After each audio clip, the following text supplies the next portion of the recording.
Here are the templates to the actual, to the design. I'm going to post these on the blog if you want to look at them to kind of shape them to your cutters that you have. So this is the base cutter for the geese heads, and as you can see, I just have the neck kind of curled down with the beak, all of them in the same direction.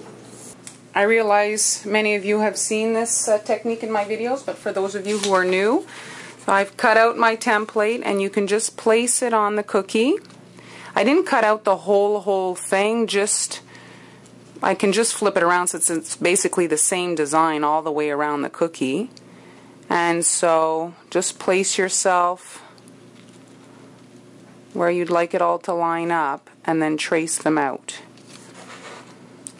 So I want the head to be centered on the point of that snowflake.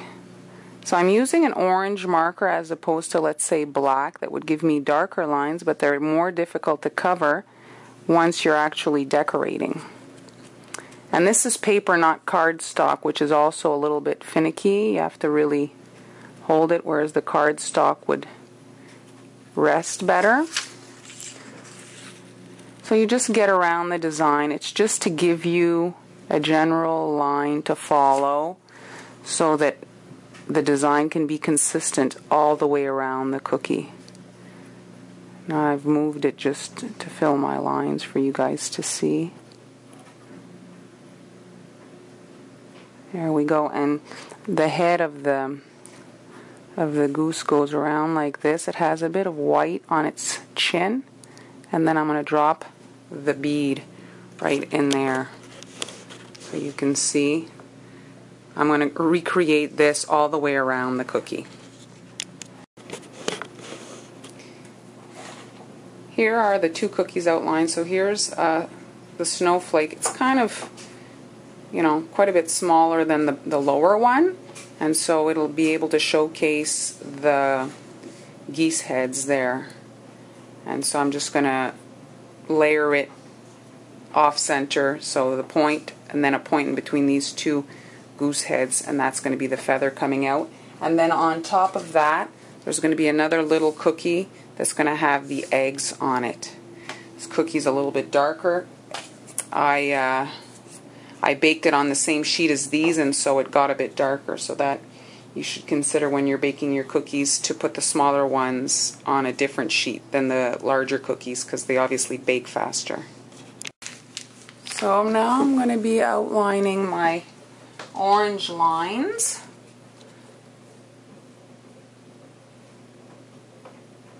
So try to get on or just in front of that line so that it's hidden once the cookie is flooded.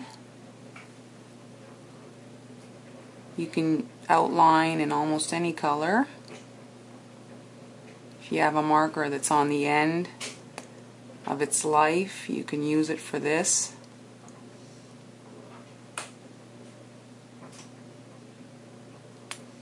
Here I'm creating a little space to put some white icing, since Canadian Goose has a white chin. Here I'm just going to flood the beak right away.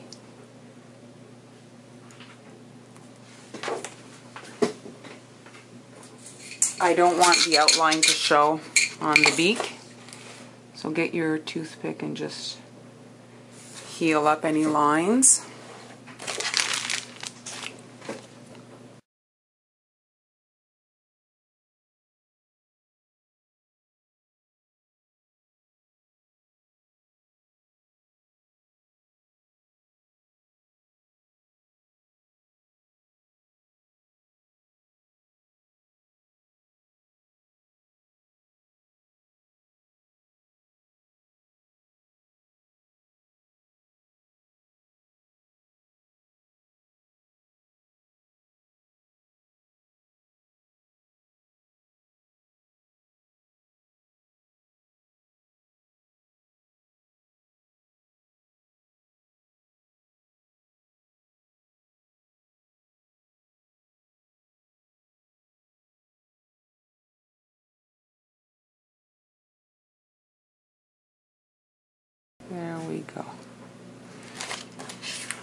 So there are the geese heads, the base cookie.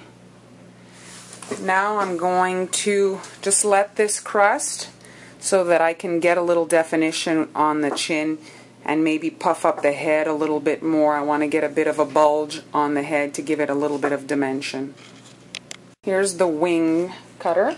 So I used a smaller cutter than the initial one. As you can see, there's quite a bit of a size difference. I wanted to make sure that the head was not going to be hidden, and then here I just traced out my little template. So basically all this is kind of like lines to replicate a feather. So you're going around the cookie. And just because you did your lines, you know, if you feel you don't want to follow them exactly, you don't have to. It's just to give you a general idea of where you want to go. There we go.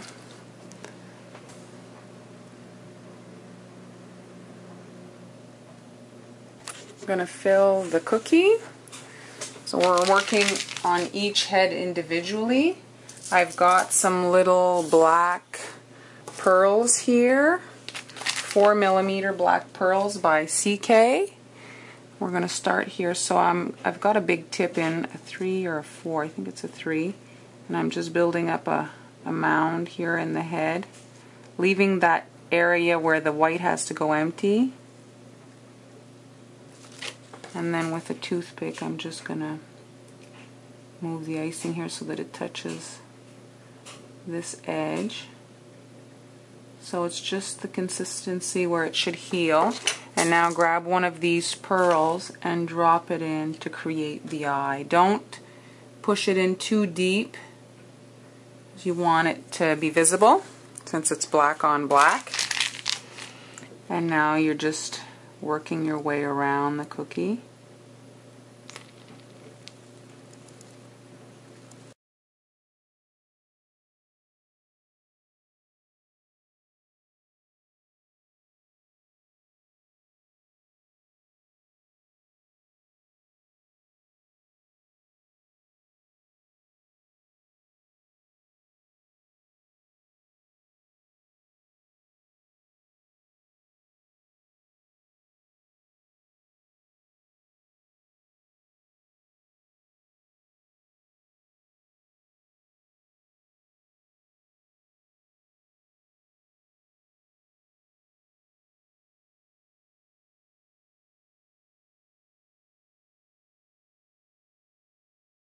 Alright, so we're going to work on these feathers. So the dark first.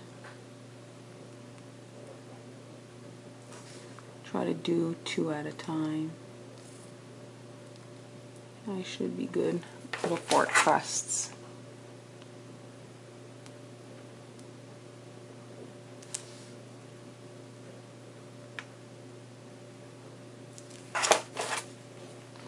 Alternating shades of brown.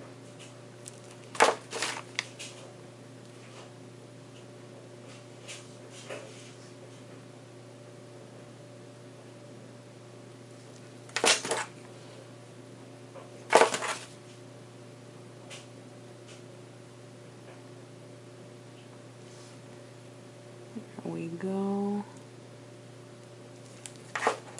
And now I'm going to try to pull to the middle here.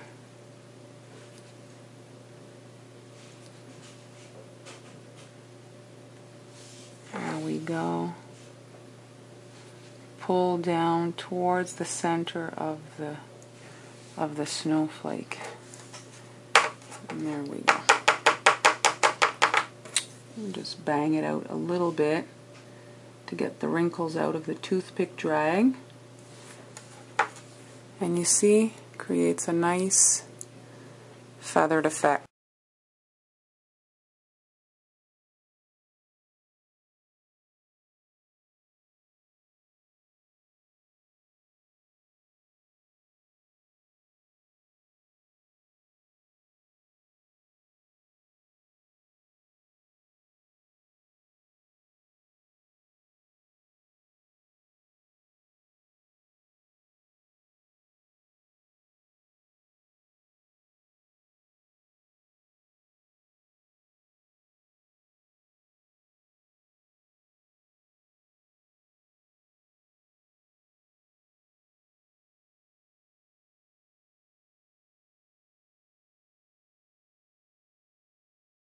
Alright, so my geese have had time to crust. So I've got a small tip in here. It must be a 1.5. After a while of washing these PMEs, you can't see anymore on them. Alright, so I'm going to come in here on this one and slowly fill it up. And then I'm going to use a toothpick just to make sure that it got into this corner here so I don't get a crater. There we go. That little touch of white brings this goose to life. There. You're better maybe to underfill and go in with your toothpick.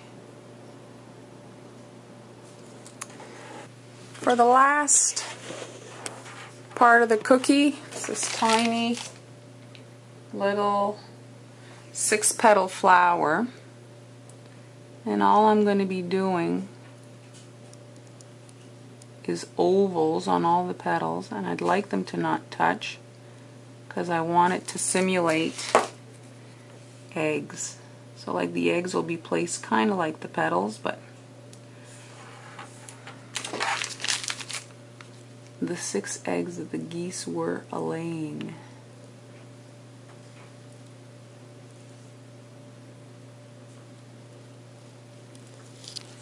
There we go, this egg's slightly deformed. Have a slightly lopsided goose coming out of that egg.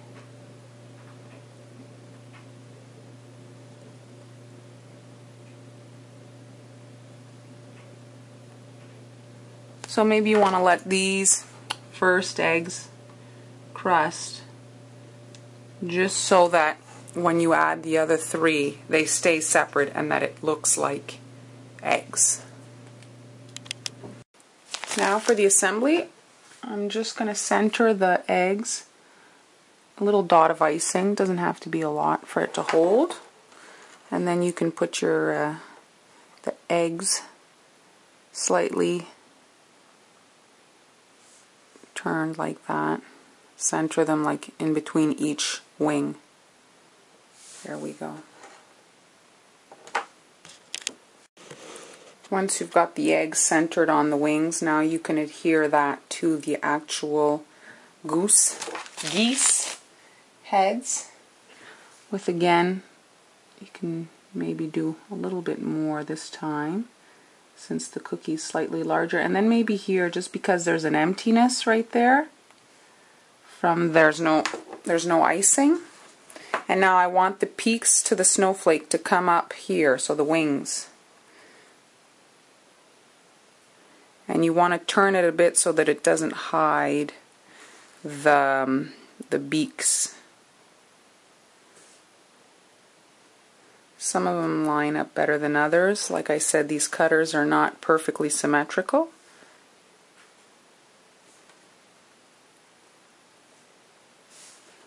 There we go.